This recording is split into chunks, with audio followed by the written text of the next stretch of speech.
I'll entertain a motion and a second to approve the agenda. I'll make that motion. Thank you, Taylor. I will second. Motion and a second. All in favor? That's everyone. We have some recognitions for Mr. Saki.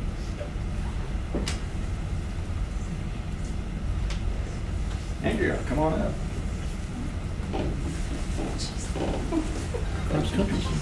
So we'd like to recognize Andrea Chambers for her outstanding cross-country season. She's a junior cross-country runner.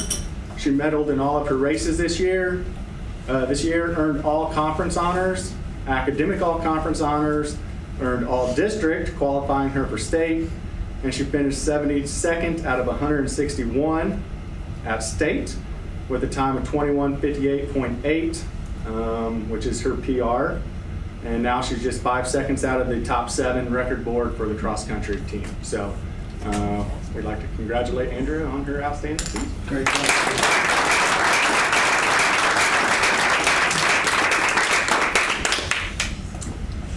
Softball girls, come on up.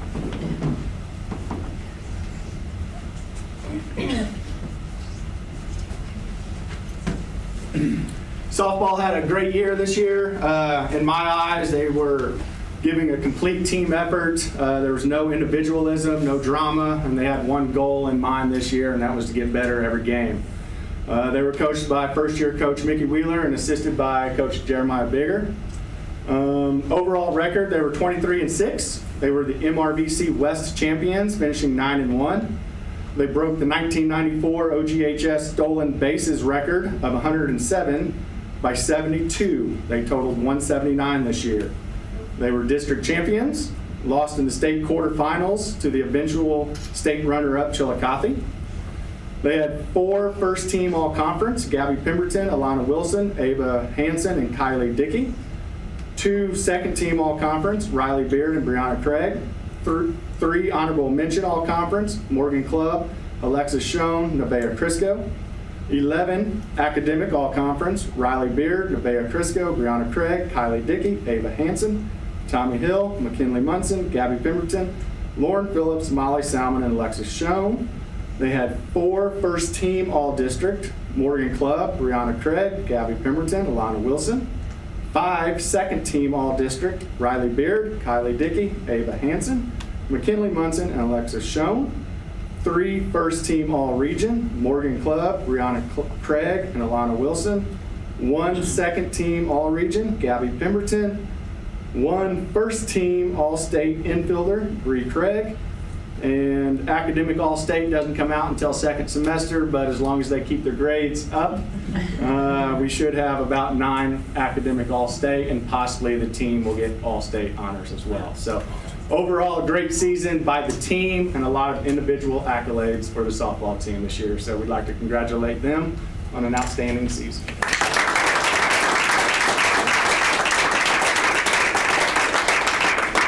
Great job, ladies. It was a blast.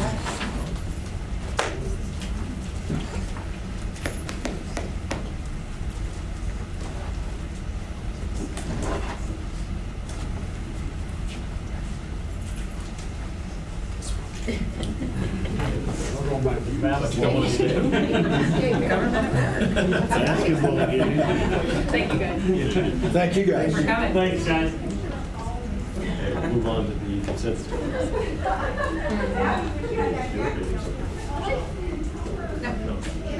I'll entertain a motion and a second for approval of the consent agenda. So moved. I'll second. Okay. Have a motion and a second. Questions or comments? Randy? Yes. I'm sorry. All in favor? Oh, yeah.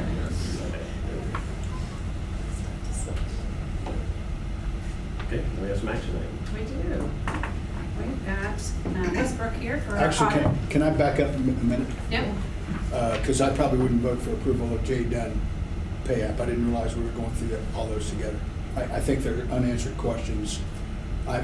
This pay app, is this our final pay app with them? Okay. There's still there's still contingency. So this isn't all This doesn't close out our financial obligations. Okay. I'm okay with that. Sorry.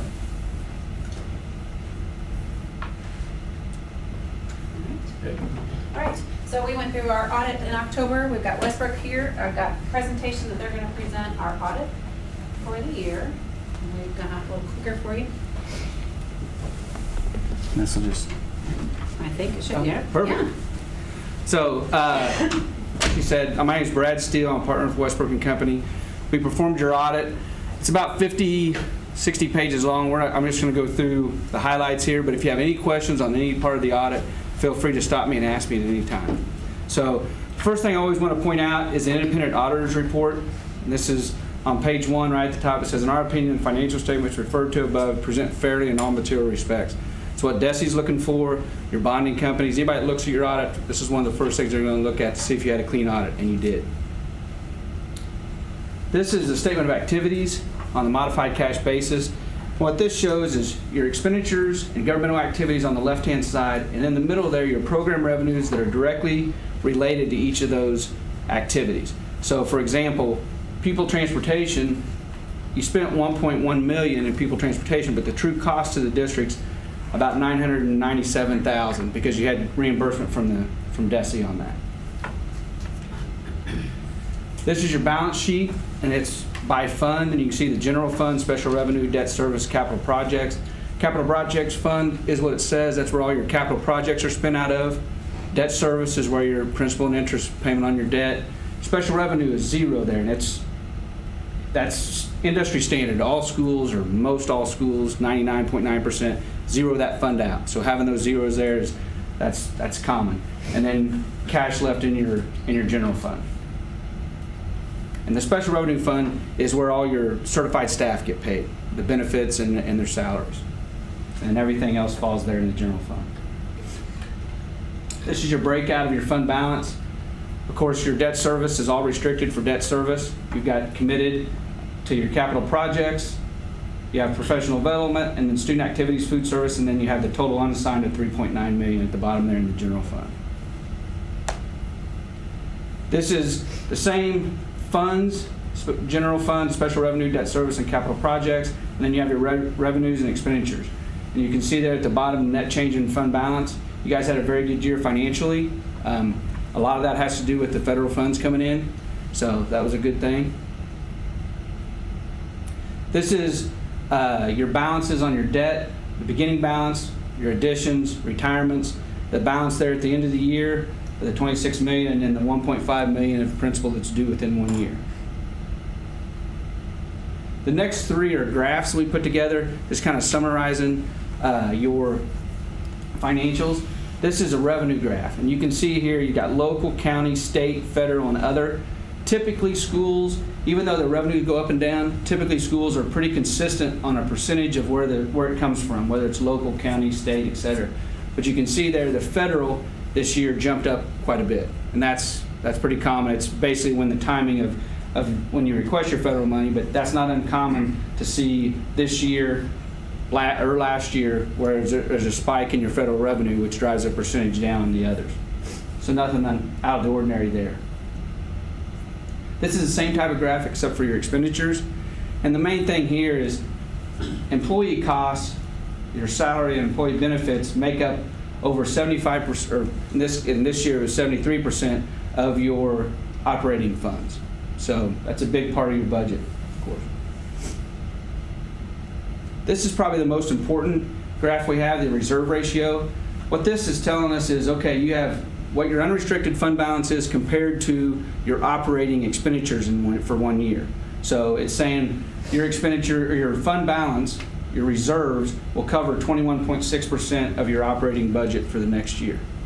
So, and you can see there that increased quite a bit this year, and that's good. That's where you want to keep it. And then your average daily attendance has dropped the last few years. That's not necessarily that uncommon. COVID was a big hit for a lot of our schools, and now it's hopefully coming back a little bit there. We talked about giving an opinion on your financial statements. We also have to give an opinion on your compliance with Missouri laws and regulations, basically your budget, your attendance, transportation, and you've got a clean opinion on that as well. We also look at your financial, or look at your internal controls. We don't give an opinion on your internal controls, but we look at it as a way to plan for our audit. And if we come across anything that we see, we bring it up. In this case, you had a deficiency in your internal controls to be a material weakness. You've had that ever since we've been here. That's not that uncommon for school districts. We have a lot of school districts that have that. Not necessarily because of it's the people you have, it's the positions. So we also, because you guys have over $750,000 of federal expenditures, we have to do what's called a single audit. So we had to do a federal program audit as well, and this is where there's summaries of all that. The financial statement audit there at the top. We talk about the internal control, material weakness there. We talked about that. No significant deficiencies. Then there was non-compliance material with financial statements noted. No, so there was no non-compliance. Then the federal rewards, and we tested the Education Stabilization Fund. Basically, a lot of that was the ESSER funds, the additional federal dollars. Then there was no material weaknesses or significant deficiencies noted there. And then at the bottom, I always point out this: auditee qualified as a low-risk auditee. The answer is no. That's, you have to be GAAP basis to be a yes there, and 95% of the school districts in the state of Missouri, if not more, have a no there because they're not GAAP basis, they're cash basis. We talk about the material weakness there in the financial statement audit. And then this is the required communications, and I won't go through all of this unless you have any questions on that. This is where we just have best practices, give our recommendations. You guys have had a chance to look at that. Do you have any questions on any of the required communications? I guess my only question there is that the one where the fundraising is in? Yeah. Are there sample policies Yeah. that are available? Yeah, for that? we've got some sample forms, Yeah. Okay. and so, yep. And Shelley and I have been working on, we plan to implement one of those. We've already, with the transportation and petty cash, have a plan on how we're going to do that a little different. Well, petty cash is such a minimal number. Right. Yeah. The transportation, just to be able to claim some of those additional miles as well, but on the fundraiser, we've got a couple of different forms that we can do. It just helps analyze what we're doing. Is it worth the fundraising? Right. It helps document that. But this is only district level, right? Because I know all these guys at building fund level, at building levels have fundraiser policies and procedures for all their fundraising activities. It would be district-wide, so it'd be a recommendation that you have a policy, and it may start at the building level, and then once they have an approval at the building level, and then it comes to central office to say, okay, what was the results of that fundraiser? Was it worth doing? Should we do it again next year? That type of thing.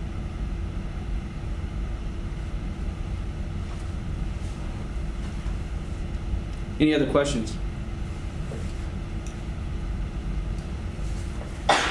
Okay.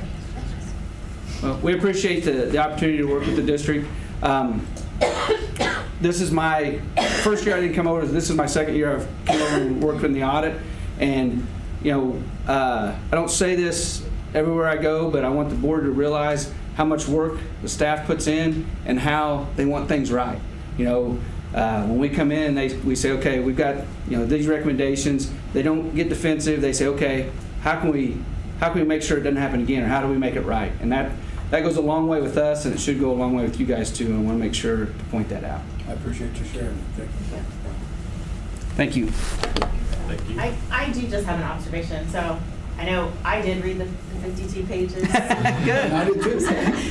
But one of the things I noticed was under the free and reduced lunch that we captured, it was like just a little over 400 students on that table.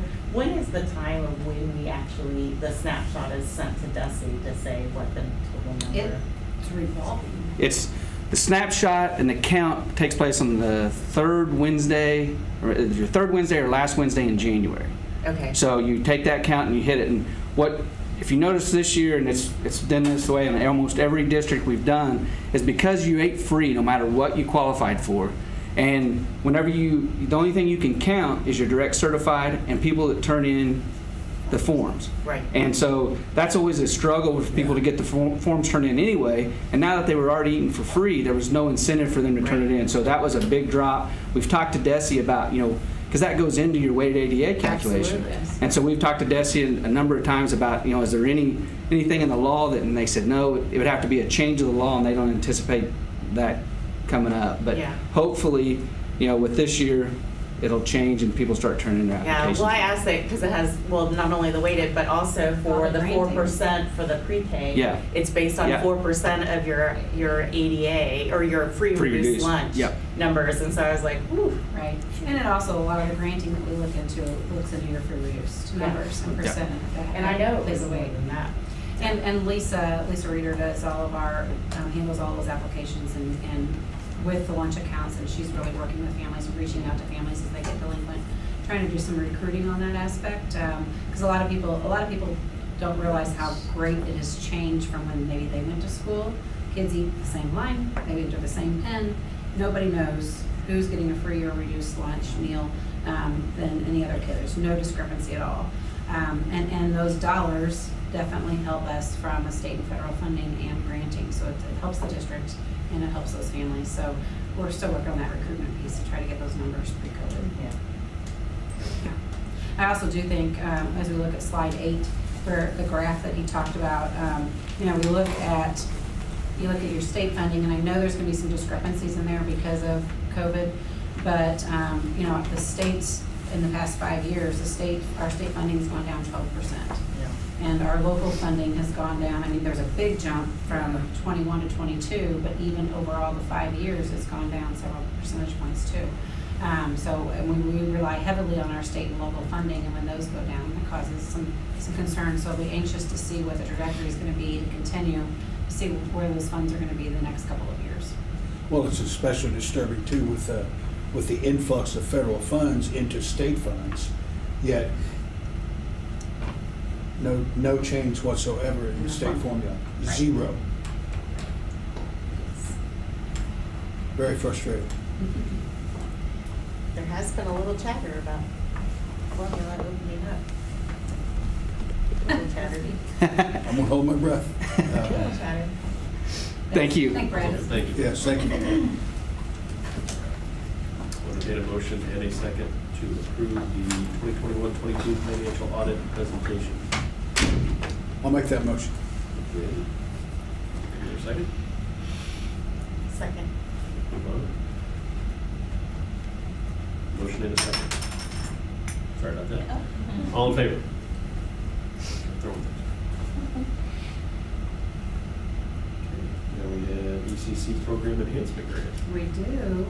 Michelle Alexander has exciting news. In coordination with Giovanna, the two of them wrote a grant, and we received notification that we have received $100,000 for the Child Care Coronavirus Response to Relief Supplemental Appropriations Grant. CRRSA.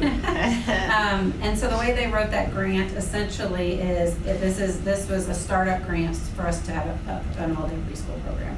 And so this grant is going to help fund, a large part of it is materials and supplies, and part of it is certified salary for a few months this year and non-certified salary for a few months this year. And we're working on we've got that position advertised. We've got large number of students. How many students? Michelle? We've got our class list of 20. 20, full load, 20. And it is at a cap of 20 for this grant as well.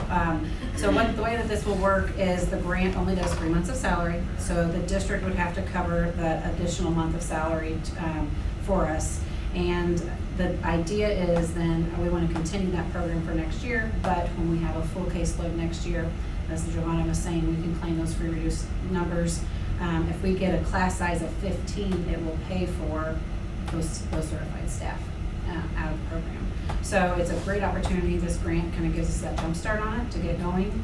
We know the needs. Michelle's been talking, I think we shared with you guys, we have kids on waiting lists, and we weren't able to meet all the needs, the number of early childhood kids that are needing services. So this definitely helps that. It provides an additional 20, and it provides that all day. So we're real excited about this opportunity, but we do need board approval because there will be a cost to the district just in that April and May salaries.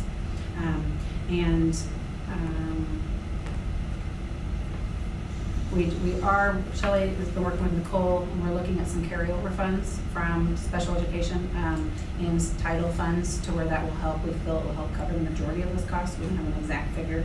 If any district cost, we feel like the majority of those carryover funds are going to cover that. We're still working with Desi on that. So it's exciting news. Approval of this will get us to start spending some of that supplies and material and to go ahead and conduct interviews to hire those 2 positions. And the room will start in January 4th. Correct. January, that program will start. Thank you guys so much for doing that and that extra effort. I appreciate it big time, and I'll make that motion. Thank you, Randy. Who would like to second? I would love to second that motion. And I'll just say a special thanks to Michelle for going through and putting all the pen to paper really around that, It's a lot of and getting work. that set up. So, and then continuing to have the conversations back and forth with Desi on that. Excellent work, thank you. And thanks for looking at the funding that we can make it happen. That's great. The best word we can hear in this room is grant. Yeah.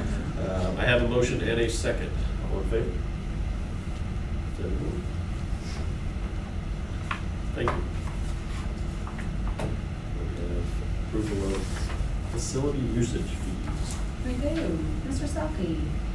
He and I have kind of been working together, mostly him, on just to update some of the things that we do. Essentially, we have, he kind of came to me and he said, we've got more organizations that are coming out and wanting to use our facilities but requesting a custodian. And our current policy did not charge a fee. And our board policy says that that the board will set those fees.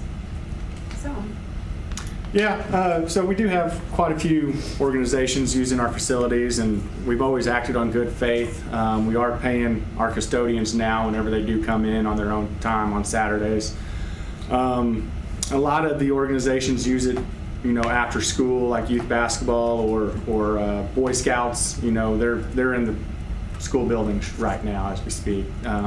So these fees really don't apply to them. It's more of the Saturday events where we have to have a custodian there to set up and lock up afterwards, or to be there the entire time. So for somebody that's going to use the facility, it's really a minimal cost for a lot of these organizations that are going to use it.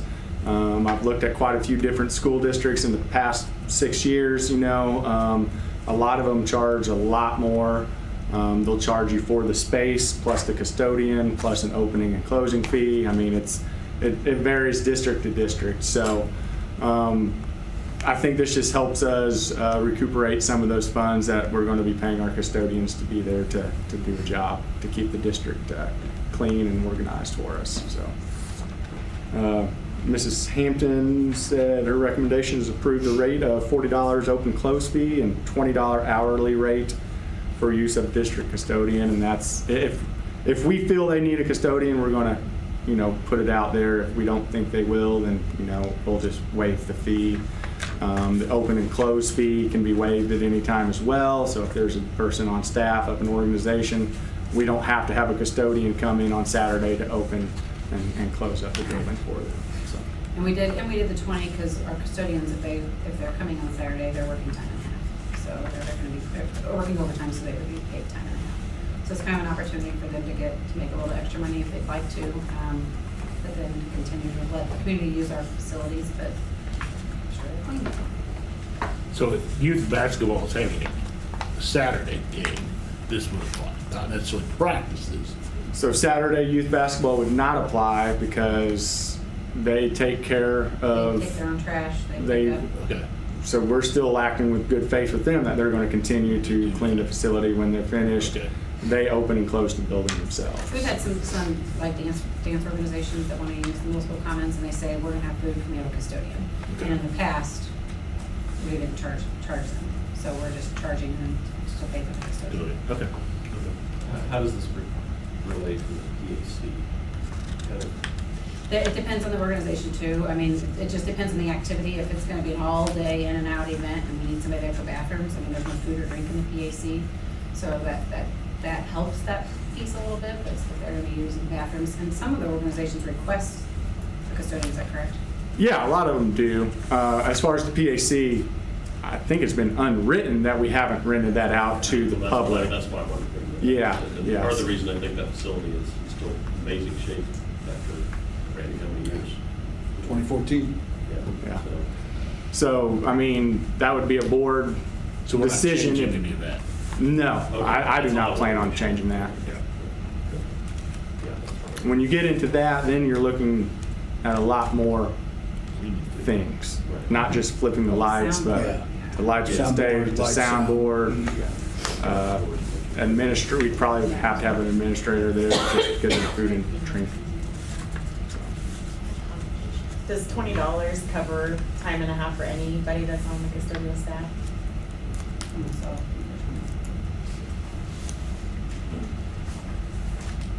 Any questions, comments?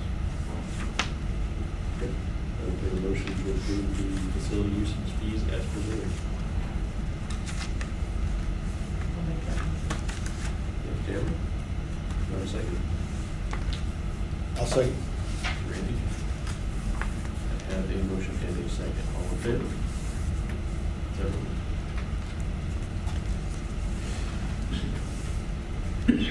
Board filing dates. We do, it's that time of year. Chrissy's already reading it, and we're getting ready to, we just need to approve these officially approve these dates. Qualifications for board as being a U.S. citizen, taxpayer of the district, voter within the district, resident of Missouri for at least 1 year, at least 24 years old. So we do have 3 seats open this go around. Filing dates begin December 5th at 8 a.m. and they end December 27th at 5 p.m. And the election is April 4th. And it does follow our school calendar as well, so when we're closed for Christmas break. But central office is closed, but we do open on that last day, so make sure people can come in and file.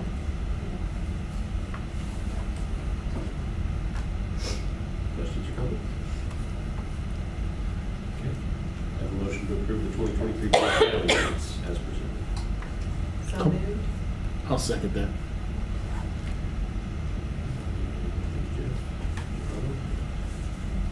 A motion and a second. All in favor? Is everyone? Any some discussion items? We do. Ms. Anderson has a special ed program update. Yeah, a presentation on three. Hi. I just wanted to give a little presentation about where we are with numbers when it comes to special education and where we are with staffing as well. So district-wide, as you know, we have a process coordinator and an educational diagnostician. And our teachers, we have 1 at the early childhood, 3 at the primary, 4.5 positions at the elementary, 4.5 at the middle school, and 5 at the high school. We have 3 speech-language pathologists, and we have 16 pairs in the district. We contract services for occupational and physical therapy and also for orientation and mobility. We do have a student that needs that service as well. We're in a co-op for vision services with the Raytown School District, and then we do a co-op with the Blue Springs School District for hearing. And we do use both of those. Right now, we serve approximately 275 students. Last year, we ended with 264. And I just kind of did a breakdown of what our numbers are, categorical wise, of how students qualify for special education. As you can see, other health impaired is our highest number. We're still in accordance with the average for Missouri, although we're on the high side, but we're still within the range of what Missouri wants us to be. But like I said, between last year and this year with compliance initiatives, we've really taken a look at that and make sure that we're using those eligibility criterias like they're supposed to be used. Our incident rate is 12.5%, and the Missouri rate is 13.31, so we're underneath that, so that's good as well. Can you remind me, the young child with a developmental delay, is that up through turning into kindergarten, or is it into kindergarten? When Has is to be that? done, they have to be school age eligible within their kindergarten year. Okay, so, but you can still use young child with developmental delay in kindergarten Yes. years? You don't Yes. have to do a specific. Correct. So a lot of times if they don't have an evaluation coming up within that year, we will hold off as long as we possibly can so that they continue to have services in case they don't qualify for school age. Yeah. and I don't want to blindside you, but I know we're up 11 from the previous year. I wonder what our past 5-year trend. I wish I knew. I don't know. I just started taking this data last year when I came in.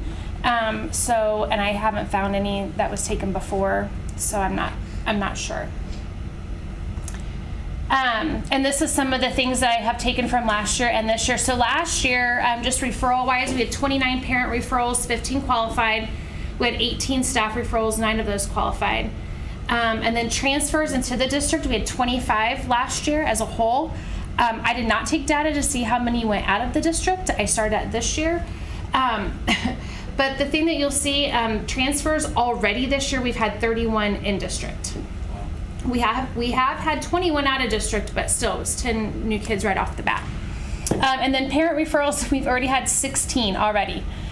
6 have qualified and 6 are in progress. And then we've had 3 staff referrals, 1 is qualified, 2 are in progress. The percentage is actually pretty equal between parent qualification Yeah, and that's staff interesting. qualification. Oops, sorry. Just caseloads by building. So in the early childhood in our special education classroom, we have 18, but we have 3 in the process of evaluation that will most likely qualify. Just for speech and language services only, we have 7 currently, but 5 are in the process. At the primary, we have 32 students on our caseload, but we have an additional 21 that receive just speech and or language therapy. At the elementary, 50, with an additional 7 getting speech or language therapy only. Middle school is our winner with 67, with additional 3, and then high school has 66. We have 5 outside placements right now. We just brought 1 back, so that's pretty exciting. He'll be at the high school. So we have 5 outside placements, 4 at Great Circle, 1 at Rainbow, and we have 1 pending. Hopefully that will start in January. Outside placements are really, really difficult to get into right now. They have super long waiting list. Because of staffing. Yes. Yep. Is that For sure. typical across education, you see less at the primary and elementary, and is that normal? Or Well, is it- our middle school and high school is a little heavy. I would say because instead of reevaluating and see if that need is still there, I think the trend for us has been we just keep them on IEPs and maybe they don't need that anymore. Maybe they've graduated and we still keep doing that. So we have been taking a look more to see, like, do these students really need specialized instruction? So we're a little heavy in those areas, but we're looking into that. Just some program strengths, our teachers and our staff. We have great, great teachers. We had no new hires for this year. They want to learn, they're resourceful. You guys, they embraced a lot of changes last year due to our compliance, and they have all just said, tell me what needs to be done. We want to know how to do it right. So they've been very accepting of that. As you know, we had 12 CAPs in 2021. We developed a corrective action plan that was approved and resolved. I think the addition of SpedTrack as changing our program has really helped with aligning the procedure all throughout the district so everyone's on the same page. That has helped tremendously. We still have low caseloads compared to surrounding districts, so that gives our teachers more time to check in and develop good, strong, quality IEPs. The addition of the process coordinator, along with the educational diagnostician, has really helped. It's taken off some of that paperwork and testing responsibilities that our teachers had in the past. And they've been very appreciative of that. And then we've also added some additional resources for strategies and interventions for our special education department. We introduced Reading with Success, which is from Kirkpatrick. He is a guru in dyslexia and reading. We've also added some grade 10 math strategies, and we are starting a book study with the book Great Instruction, Great Achievement by John O'Connor. So we're starting that as well. Just Yeah. with the Reading for Success, last month we heard about the letters training that's Yes. being embarked on. Is it aligned? Is it connected? Well, Is it's it not aligned, but it has a lot of the same things. It's just not as intense as the letters. It doesn't have, you don't need to go through all of that training and whatnot, but it's very effective, and it has a lot of what they call 1-minute activities that special teachers can do with their students when they pull them, that will help with that orthographic mapping, phonical awareness, those type of things. Yeah. Some challenges. Our biggest challenge right now is paraprofessionals. We have a huge turnover rate, and honestly, it's just due to low pay, lack of benefits and hours. They're not considered full-time. We lose them to higher paying jobs. Several of them have quit to be substitute teachers in our district because as a sub, you make more money. So, and we really need them there all day long. They're there for the kids. That's, we need them for that. So they need to be there the whole time that the children are there, and they're not. We do need an additional process coordinator to help teachers with reevaluations, and I would like someone to help support them with strategies and interventions in their classroom as well. We just need to keep giving our professional development and specialized instruction and standard-based IEPs. DESE's really going towards that. They're going to start doing a 3-year folder review instead of just 1 year, so that should be interesting. I believe we just still need additional training for behavior, social, emotional, and autism. And then our middle school teachers would like additional training in reading, because it used to be that by the time they came over to the middle school, they all know how to read, right? Well, that's not the case anymore. We still have kids who have trouble with decoding and those type of things, and them as middle school teachers were never really trained in that. So they would like more training in that as well. And then our early childhood numbers are growing. Speaking with Lynette, we're not sure if it's COVID impacted or whatnot, so we're just keeping an eye on that. We are adding an additional person for 5 hours a week next semester to help Lynette with her numbers as well. So goals for us are just, again, to get that paraprofessional piece put in place for us. That would be amazing. Again, just more support for special educations and speech pathologists when it comes to paperwork testing and strategies. And then more just professional development within the district and our local PRDC. It's just finding the time. So just in summary, our transfers and referrals are increasing. So I'm just going to continue to look at that trend for future staffing and program needs. Our program is seeing higher and more intense needs than we have before. I will say that. So we definitely need some training for our teachers in that. Compliance has improved. We're still working on developing that standard-based IEP. The High Needs Fund, we are recouping $115,000 this year in the High Needs Fund. When I go back and look at each year, that's the most we've ever recouped, so I'm pretty excited about that. And then we did hit all of our targets for school accountability and performance for special education for the 21-22 school year. Do you guys have any questions? A lot of information. A lot of good info. No, that's great. Good? Great info. Okay, great, thanks guys.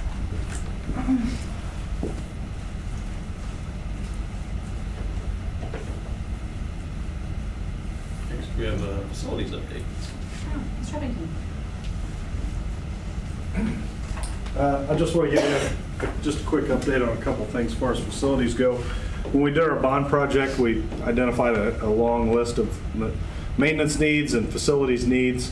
We weren't able to capture all of those in our bond, but thanks to Mrs. Hampton, thanks to the board for dedicating some funds into capital projects. We're able to address some of those, some immediate needs that we have right now. We weren't able to floor a couple of bathrooms at the high school, and there's one area, the primary, that we want to address right away. So we're actually going to have some resinous flooring applied over Christmas break to those. So just want to give you an update on that. That's a fairly small project. Really the big one I want to give you an update on is our track. If you've been out to Panther Stadium recently, you've noticed that our track is 15 years old. It's well used. It's open to our community, so we have a lot of people that use that, and it's seen some wear, but it's coming to the end of its lifespan. So we went through the sealed bid process. We advertised for 4 weeks about installing a new track at Panther Stadium. We had a lot of interest in that, a lot of questions from from companies all over the country, really. And we ended up receiving 6 bids. We had one from Maryland, one from Texas, one from Iowa, one from St. Louis, and then 2 local companies bid on that. I'd like to thank Mr. Selke and Mrs. Hampton for their input.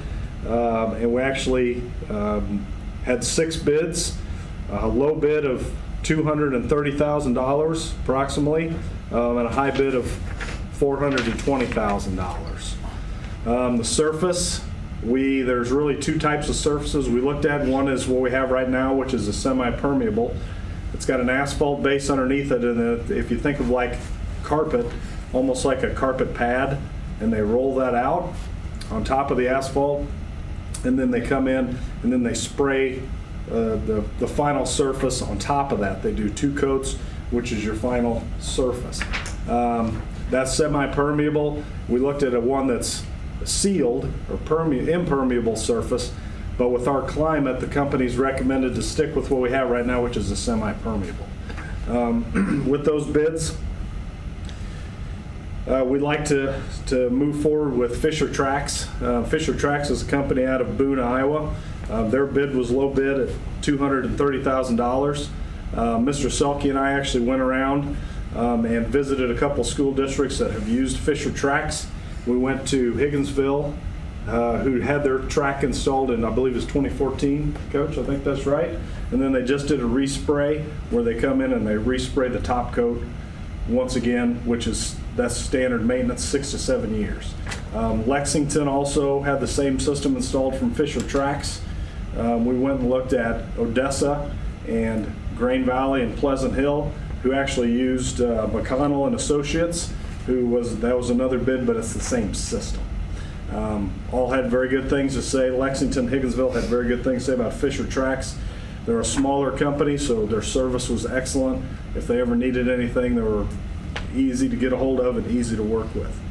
Fisher Tracks has also done Lone Jack, and that was a new installation in 2019. And I went by there, and that track is immaculate. It looks fantastic, and they did the red. Blue Springs High School just installed it recently, and so did Carrollton. Carrollton just did theirs in 2021. Everybody had very good things to say about Fisher Tracks.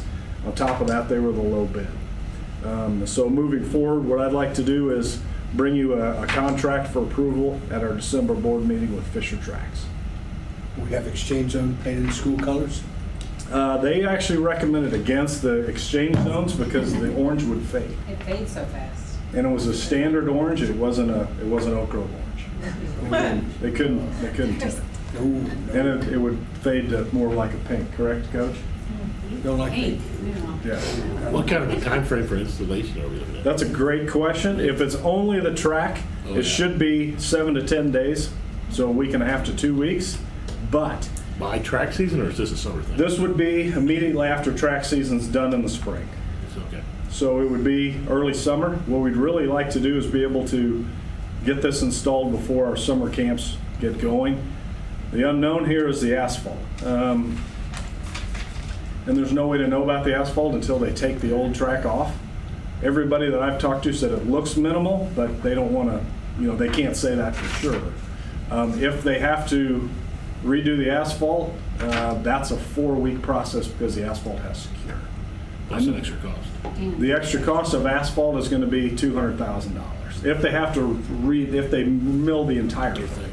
But they can patch it.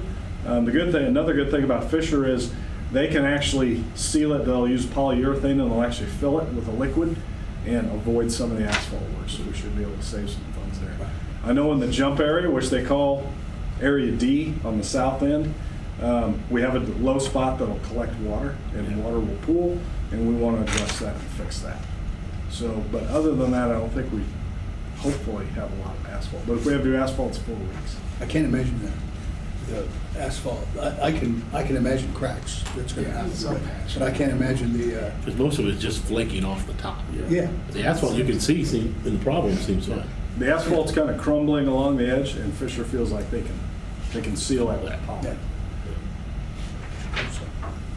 Good deal. But it was very competitive. I had no idea tracks were this competitive. Long overdue. Yeah. So the good thing is when we talked to them, we told them all our big thing is a quality product that's going to give us some longevity. And if we do the maintenance and do the respray every 6 to 7 years, we should get 25 to 30 years out of our track.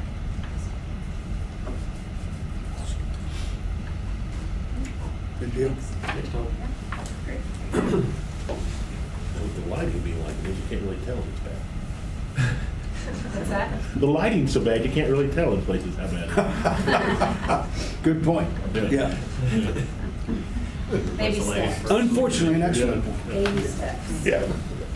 Okay, now we have a MSBA policy update. Correct. So MSBA comes out with, I was going to say chunks, but I feel like Why? this is Why? iceberg. Why? I know. Why do they do that? Policy update. So this is policy update 22B, and there's 20 something different I was policy gonna updates. get them to open, Oh, because the zip file won't open. Yeah, it won't for me. open. I can send You have to download the zip file itself. Yeah, but it wouldn't, even when I clicked on the PDFs in the zip file, it wouldn't go through. Okay. I got mine open and I read every single, that when the policies are longer than your audit, something's wrong with that. I've talked to MSBA. Are they about it. redlined And how at many? least? I said, why do you guys They're do that? redlined, and most of them it's Government. an updated little Justified. word here or there, I mean, some are like, so the way that I'd like to do policy updates is we'll do 3 things. The first one is you get this, we'll send them out just so that you can look through them. In December, I'll give you a Cliff Notes version of them if you don't want to read all of them, which will just highlight what they are, what the changes are, what's pertinent, what's not. And then in January, we'll actually vote to amend, to adopt and change all the policies. So this is just the first read, first glance at, so. Well, I saw there was no action, so I'm like, I'll just say it. Well, and it's frustrating too, because typically the policies follow some sort of harebrained idea from the state legislator, and that's factual. Say that to every camera everywhere. But they've had 6 months. I mean, you know, May was, yeah, I don't know. Does anyone else need to send them the specific ones? 'Cause I didn't got send it them. open. I did not even. No. You need them as Yes. well? I just thought, Tamara, would you like them to? Send it in. Trying to make sure my kid is right. I can't imagine with my CenturyLink Well, it just won't. internet It speed. downloaded the zip. Sarcasm. It wouldn't- I don't know, mine did. So that's why I just, and I did it, I tried it here and I tried it there. Huh. I am. We'll get it to you Pull up the here. old one, I'm gonna look at it, just like, I'm gonna, it just says Just like copy read. file. Or just wait for the Cliff Notes version. Put this down, put it this way. Okay. No, no. Okay. And we have your update. Administrative updates. Administrator. Yeah. Michelle, do you have anything? We had our first family night, grandparents' night, and it was nice to have everybody back in the buildings. We had over 100 grandparents and kids there, and we used some primary commons, so that was a lot of fun, and they were excited about the building and seeing stuff like that, so that was really neat.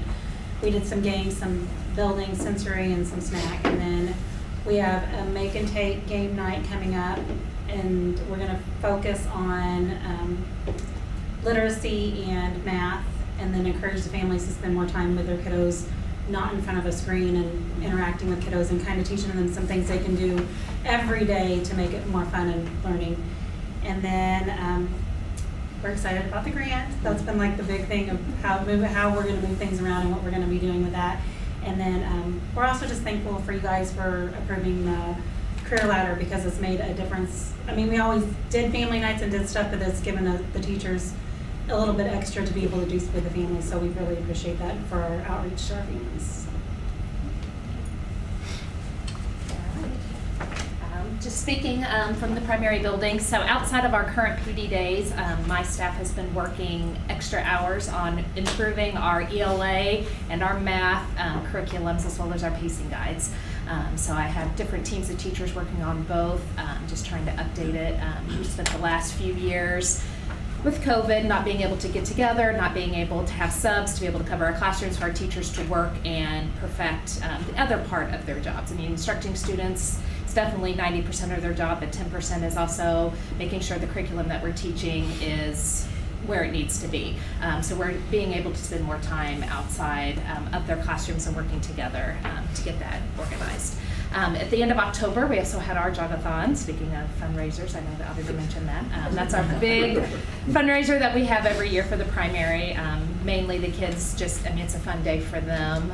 They don't know that it's a great fundraiser for our building too. But it's where the students walk or run around the high school track. All the students get to participate. And of course, we just ask the students to reach out to family and friends to support by a donation for their participation.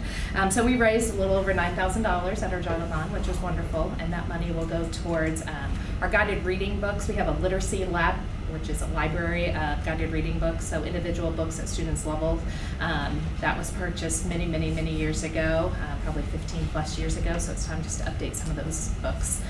They're pretty torn and need to be improved, so we're going to spend a lot of those funds replacing those books that will go in the hands of all of our kids. So And then lastly, kind of going off of what Michelle said, the additional career ladder has allowed our teachers to offer more tutoring opportunities to our kids, both before and after school.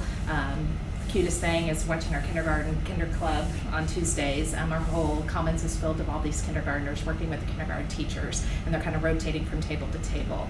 But not only doing reading, but also math skills, and it's just amazing being able to offer this to our community and to our families to give extra support, and that our teachers get compensated for a little extra time too. But not only that, we have a lot of family nights, as well as just one-on-one tutoring that a lot of our teachers are doing in their classrooms before and after school. So it's going to be very impactful, and I know we'll see a big increase in our student achievement next year from doing this. So, all right, thank you guys. We have a few upcoming activities at the elementary. Next week on Tuesday, we have our 5th grade DARE graduation. If anyone's interested in coming to that at the PAC at 6 p.m. Officer Bob will be leading that. We're very excited to be back at that. Last year was our first year to have an official graduation at the PAC after COVID. So excited about that. And then Thursday, December 8th, is our 4th grade music program at the PAC at 6 p.m. So if you want to hear some Christmas songs, come on over to the PAC on Thursday. To piggyback off what Laura was saying, because COVID stopped some of our clubs and things that were happening in our elementary school, we were very sad about that. The elementary is known for some of the activities that they're doing with kids before and after school. And so to have to stop that really had an impact on our staff and on our students. And we've been allowed to get back to that with the help of Career Ladder this year. So we have 6 clubs that have started up. We have a Games Club, a Kindness Club, Book Buds Club, Pet Pals Club, Walkers Club, and STEM Club. Most days of the week before and after school, we've got some kind of a club happening and kids staying before and after school. We also have tutoring that's taking place, like Laura was saying, both before school and after school, individualized as well as small groups in the areas of reading and math. Excited about that. Also, to piggyback off of what Laura said, we have had some curriculum work days. We've talked about those a couple of times in our updates. In the area of math specifically, we have the representative from the RPDC, which is the Regional Professional Development Center, coming and working with our staff in the area of math. On our last PD day, she worked with our entire staff, K through 5, talking about DESE and priority standards and unpacking all of those things and really aligning our curriculum to that. She's going to come back in March or in April at our PD day to work with our K-5 staff again. But in the meantime, she's been working with just our people that are on the vertical team, specifically in the area of math, to align our curriculum and to make sure that our pacing calendar is where it needs to be, so that when it comes to MAP testing at the end of the year, we've made sure to hit the things that we need to hit with kids. We're doing the same thing with ELA. We have a representative coming from the RPDC actually this week to work with our teachers that are on the vertical team for ELA to work on aligning our curriculum, the Wonders curriculum that Laura and I talked about earlier this year with you, aligning that to the state standards and really looking at the MAP data and that item analysis to see where our deficits are at and see what we need to do with our curriculum there. So lots of things happening at the elementary. Questions? Thank you. Okay, thank you. I've got middle school update for Mr. Kemp, who's supervising the ball game. Girls and boys basketball are underway. They both have a lot of numbers and a lot of students participating, and they start games this week. Middle school wrestling as well, 31 wrestlers, 17 male, 14 female. 23 wrestlers medaled at the MRBC tournament that they had on November 19th. Oak Grove Middle School Student Council kicked off their annual toy drive today. If you'd like to donate a toy, there will be collective boxes at the school, and students are eligible for a holiday incentive if they donate. Choir has been rehearsing for their winter concert, which will be Thursday, December 1st at 6 p.m. And band is rehearsing for their concert, which will be December 13th at 7 p.m. And then for a curriculum classroom update, Project Lead the Way, I know he kind of had mentioned, Mr. Czar has he and I worked together on doing a grant for Project Lead the Way to hopefully bring in some STEM equipment so we can offer STEM classes. He's looking at doing some computer courses in science, engineering, biomedical science, and looking for different ways to engage students with hands-on activities, projects, and problem solving. And hopefully if we can get that grant, the idea is to implement that program in the fall of '23, but we're still waiting on that information. So he's already Project Lead the Way trained and knows the course offerings. So this grant would be more for the equipment needed for some of those projects. That's middle school. Mr. Sullivan? Start the high school report with our students of the month for October. Freshmen Hallie Johnson and Cooper Gray. Sophomores Autumn Forkham, Kevin Giffen, and Bowden White. Juniors Samantha Meyer, Will Jennings, and Owen Blansett. And seniors Alexa Schoen and Asher Holly. So congratulations to them. Normally we do one male, one female, but you can see that there were a couple extras on there. Rather than having a runoff vote, we just give it to both of them. So that way we can recognize more students. I want to say thank you to our veterans and families who attended our NHS-sponsored Veterans Day breakfast on the 11th. It was actually the day right after induction ceremony, so it was our first service opportunity for our new inductees. And then they also used the week after that for a hygiene drive that they used and donated items to our high school nurse. And whatever she didn't need, then we donated to CSL as well. Also, want to thank those of you who were able to attend the NHS induction ceremony that previous night on the 10th. For our PD days, half of our staff received a full day of mental health training on our November PD day, and we've got the other half scheduled to do that training on the March PD. We tried to get it on the January PD, but they didn't have people available, and we've got some other activities going on district-wide that day, so we moved it to the March PD day. So we're looking forward to getting everybody trained on mental health training for teenagers. Right now, after Thanksgiving break, our big push at the high school is getting students prepared for our first semester finals, which take place on December 14th and 15th. We break those days down into block schedule so that students only have 4 tests on one particular day. Let's see, big day for our sophomore class. They get their class rings and their class jewelry on December 13.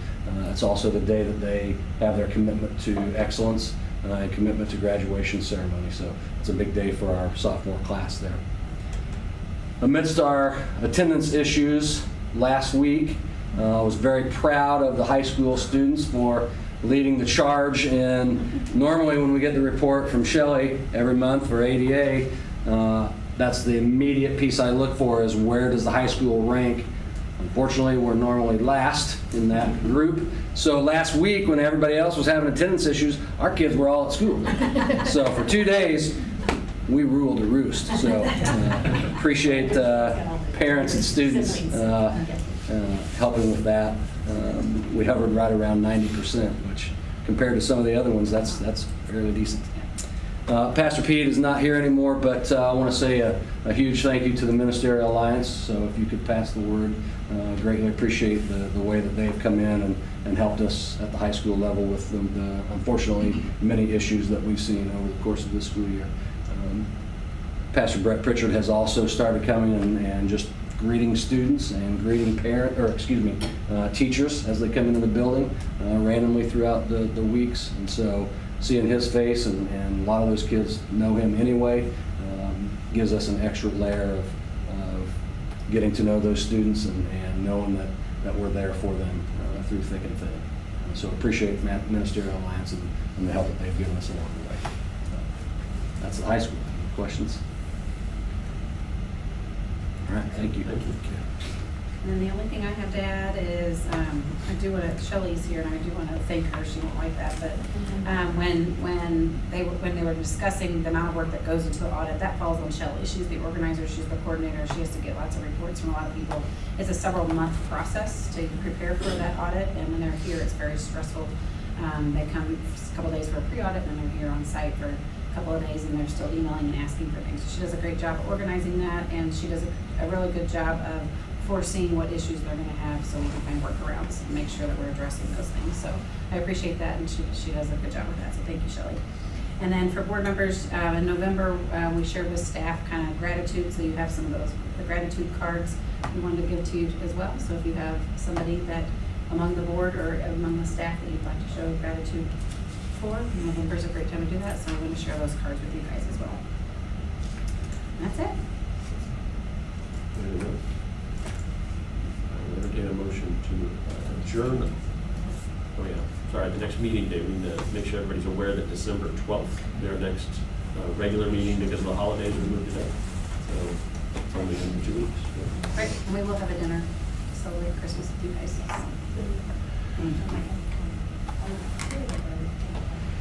Oh, Jimmy's gonna miss out that we're gonna have food. Everybody text him. We'll let him know. Okay, I will entertain a motion to adjourn open, and we're gonna do it back into closed, so. I'll make that motion. Thank you, Tamara. Is there a second? Thank you, Todd. All in favor? That's everyone. Do we have to do a voice vote to go back into closed? You too? Thank you. Okay. Randy? Yes. Jeff? Yes. Todd? Yes. Javon?